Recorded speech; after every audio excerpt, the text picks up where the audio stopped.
کہ جب انسان اللہ کے سامنے توبہ کرتا ہے تو اللہ کی رحمت متوجہ ہوتی ہے، اور جب اللہ کی رحمت متوجہ ہو جائے تو انسان کا بیڑا پار ہے۔ کل قیامت کا دن ہوگا، امام الانبیاء خاتم النبیین محمد الرسول اللہ صلی اللہ علیہ وسلم نے فرمایا، اما بعد فاعوذ باللہ من الشیطان الرجیم، بسم اللہ الرحمن الرحیم، واللہ یرید، اور اللہ تعالیٰ چاہتے ہیں، ان یتوب علیکم، کہ تمہارے اوپر متوجہ ہو جائیں رحمت کے ساتھ، وَيُرِيدُ الَّذِينَ، اور چاہتے ہیں وہ لوگ، يَتَّبِعُونَ الشَّهَوَاتِ، جو شہوات کے پیچھے لگتے ہیں، أَن تَمِيلُوا مَيْلًا عَظِيمًا، یہ کہ آپ ان کی طرف مائل ہو جائیں، عظیمہ بہت زیادہ، یرید اللہ، چاہتے ہیں اللہ تعالیٰ، ان یخفف عنکم، کہ آسانی پیدا کرے تمہارے لیے، وخلق الانسان ضعیفا، اور انسان کو کمزور پیدا کیا گیا ہے، یا ایھا الذین آمنوا، اے لوگو ایمان والو، لا تاکلوا اموالکم بینکم بالباطل، آپس میں ایک دوسرے کا مال باطل طریقے سے نہ کھاؤ، الا ان تکون تجارت عن تراض منکم، مگر یہ کہ تجارت کے ساتھ ہو، جو آپس کی رضامندی کے ساتھ ہے، ولا تقتلوا انفسکم، اور اپنے آپ کو قتل نہ کرو، ان اللہ کان بکم رحیما، اور بے شک اللہ تعالیٰ تمہارے اوپر رحم کرنے والا ہے۔ صدق اللہ مولانا العظیم۔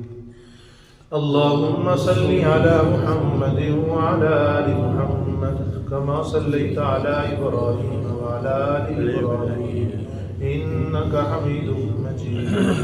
اللہم بارک علی محمد وعلی آل محمد کما بارکت علی ابراہیم وعلی آل ابراہیم انک حمید مجید۔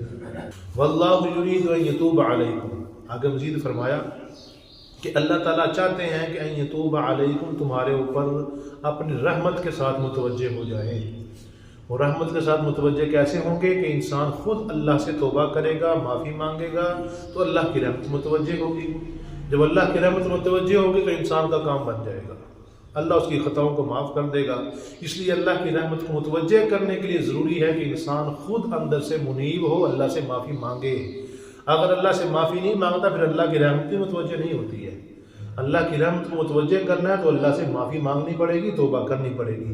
اور وَيُرِيدُ الَّذِينَ، اور وہ لوگ يَتَّبِعُونَ الشَّهَوَاتِ، جو شہوات کے پیچھے چلتے ہیں، اپنی خواہش کے تابع ہوتے ہیں، جو دل نے کیا کہا اسی کے مطابق زندگی گزارتے ہیں، وہ چاہتے ہیں کہ أَن تَمِيلُوا مَيْلًا عَظِيمًا، کہ آپ دین سے بہت زیادہ پیچھے ہٹ جائیں۔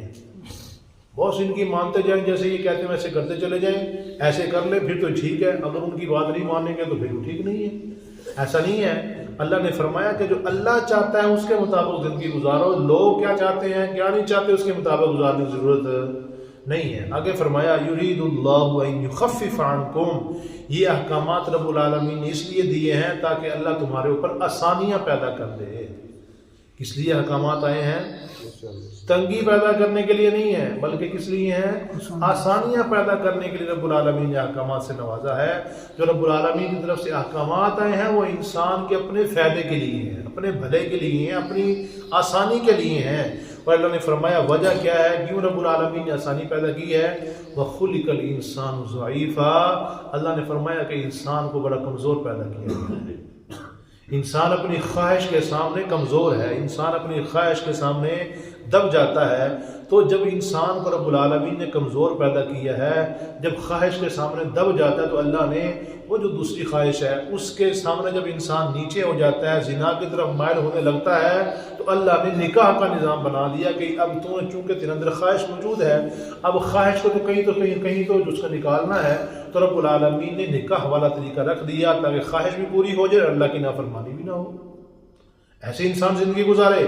آگے فرمایا یا ایھا الذین آمنوا، اے لوگو ایمان والو، لا تاکلوا اموالکم بینکم بالباطل، اللہ پاک ایمان والوں سے مخاطب ہے، چونکہ دوسرے تو مخاطب ہی نہیں ہیں، دوسرے جو مرضی کرتے بھی ہیں، جو اللہ کی مانتے ہی نہیں ہیں، اللہ کے احکامات کے مطابق زندگی گزارنے کی کوشش بھی نہیں کرتے ہیں، ایمان لاتے ہی نہیں ہیں، ان کی تو کوئی چیز بھی اللہ کے یہاں قابل قبول نہیں ہے۔ لیکن جو ایمان والے ہیں اللہ ان کو متنبع کر رہے ہیں، ان کو سمجھا رہے ہیں، یا ایھا الذین آمنوا، اے لوگو ایمان والو، لا تاکلوا اموالکم بینکم بالباطل، آپس میں ایک دوسرے کا مال باطل طریقے سے نہ کھاؤ۔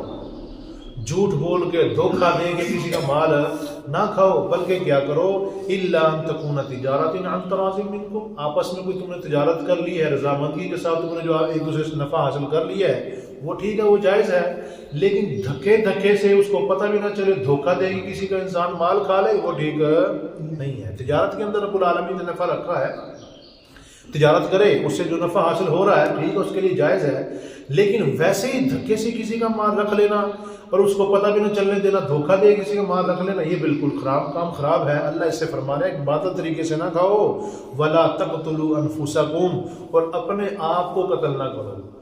یہ ایک معنی، یہ دوسرا معنی ہے کہ اپنے لوگوں کو قتل نہ کرو۔ یہاں رب العالمین نے انفسکم کا لفظ یہ کہہ کہ یہ ہمیں اس طرف اشارہ دیا ہے کہ جب انسان کسی کو قتل کرتا ہے وہ کسی کو نہیں، گویا اپنے آپ کو قتل کر رہا ہے۔ وجہ اگر اسلامی شریعت بالکل نافذ ہو، اسلامی قوانین نافذ ہو، کسی کو انسان مارے گا تو قصاص میں خود قتل ہوگا نہیں ہوگا، گویا کہ اپنے آپ کو مار رہا ہے۔ اگر دنیا میں نہ بھی مارا گیا، دنیا میں کسی کو پتہ ہی نہیں چلا قاتل کون ہے، اللہ کو تو پتہ ہے نا، اللہ سامنے کو چھپ سکتا ہے بھلا؟ کل قیامت کی دن اس کو سزا ضرور ملے گی، گویا کہ اس نے کسی کو مارا ہے تو گویا کہ اس نے اپنے آپ کو مارا ہے، کسی کو نہیں مارا، اس نے کیا کیا؟ اپنے آپ کو مارا ہے، اپنے آپ کو سزا کا مستحق بنایا ہے۔ اس لیے اللہ فرما رہے ہیں کہ وَلَا تَقْتُلُوا أَنفُسَكُمْ، اپنے لوگوں کو نہ مارو، اپنے آپ کو نہ مارو، إِنَّ اللَّهَ كَانَ بِكُمْ رَحِيمًا، اللہ تعالیٰ تمہارے اوپر بڑا رحم کرنے والا ہے۔ اللہ بار بار رحیمہ رحیمہ رحیمہ، دیکھیں یہاں سے پیچھے رحیمہ رحیمہ کا تذکرہ بڑا آ رہا ہے، ان اللہ واللہ غفور الرحیم، یہاں بھی ان اللہ کان بکم رحیمہ۔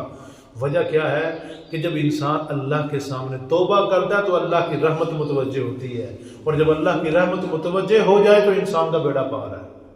کل قیامت کا دن ہوگا، امام الانبیاء خاتم النبیین محمد الرسول اللہ صلی اللہ علیہ وسلم نے فرمایا کہ انسان اپنے اعمال کی وجہ سے کامیاب نہیں ہوگا بلکہ اللہ کی رحمت کے ساتھ کامیاب ہوگا۔ صحابہ نے عرض کیا رسول اللہ آپ بھی؟ فرمایا ہاں، اللہ مجھے اپنی رحمت میں ڈھانپ لیں گے، اس کے بعد مجھے جنت میں لے جایا جائے گا، یعنی اللہ کی رحمت ہوگی تو کام ٹھیک ہوگا۔ اگر اللہ کی رحمت انسان کے ساتھ نہیں ہے، جتنا مرضی کہو کامیاب ترین انسان ہے دنیا میں، بے بہادہ مال و دولت ہے، بڑا کچھ ہے اس کے پاس، لیکن اللہ کی رحمت اس کے ساتھ نہیں ہے تو انسان ناکام ہے۔ اگر انسان کے پاس دنیا کا مال و دولت نہیں ہے لیکن اس کے ساتھ اللہ کی رحمت ہے، اللہ کی رحمت اس کے اوپر متوجہ ہے، تو انسان کامیاب ہے۔ دل کا سکون ان کو نصیب ہو گیا ہے۔ جس انسان کو دل کا سکون نصیب ہو جاتا ہے سمجھو اس کے اوپر اللہ کی رحمت ہے۔ آپ دیکھ لیں بعض لوگوں کے پاس کچھ بھی نہیں ہوتا کھانے پینے کا، لیکن ہر وقت اللہ کا شکر ہے جی الحمدللہ، پتہ بھی نہیں ہوتا، سکون سے سوتے ہیں، سکون سے اٹھتے ہیں، آپ تصور بھی نہیں کر سکتے کیسے ان کو سکون ہوتا ہے دل میں۔ لیکن بعض لوگوں کے پاس ہر وقت ریل پیل مال آ رہا ہے جا رہا ہے، لا لا لا اٹھی ہوئی ہے، اس کا سکون برباد ہے۔ اس کو رات کو گولیاں کھا کر کے بعض دفعہ نیندیں آتی ہیں، ویسے نیند بھی نہیں آتی، حساب کتاب کا چکر مجھے نہیں چل رہا، کس کو کیا دینا کیا لینا، ہر وقت حساب، اس نو بلائے، پٹواری نو بلائے، منشی نو بلائے، ہر وقت پریشانی لگی رہتی ہے۔ اس لیے انسان کو چاہیے کہ اللہ کی رحمت متوجہ کرنے کے لیے جب بھی کوئی گناہ ہو جائے، اللہ کی نافرمانی ہو جائے، فوراً اللہ سے معافی مانگیں۔